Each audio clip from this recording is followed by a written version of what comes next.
सिवान जिले के नौतन बाजार की नहर में सुबह एक दुर्लभ डॉल्फिन दिखाई देने से इलाके में सनसनी फैल गई। डॉल्फिन को देखने के लिए स्थानीय लोगों की भारी भीड़ नहर किनारे जमा हो गई। ग्रामीणों के अनुसार पिछले 2 दिनों से नहर में एक बड़ी मछली जैसी जीव दिखाई दे रही थी, लेकिन स्पष्ट रूप से डॉल्फिन दिखने पर उन्होंने तुरंत वन विभाग को सूचना दी। सूचना मिलते ही वन विभाग की टीम मौके पर पहुंची और जाल एवं अन्य उपकरणों की मदद से डॉल्फिन को सुरक्षित निकालने का प्रयास शुरू किया। अधिकारियों ने बताया कि यह डॉल्फिन संभवतः गंगा नदी के प्रवाह से भटककर नौतन की नहर में पहुंच गई है।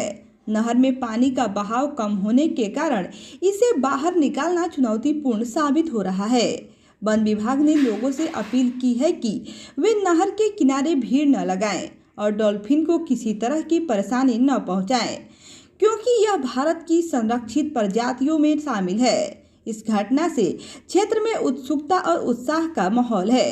कई लोग मोबाइल से वीडियो बनाकर सोशल मीडिया पर साझा कर रहे हैं।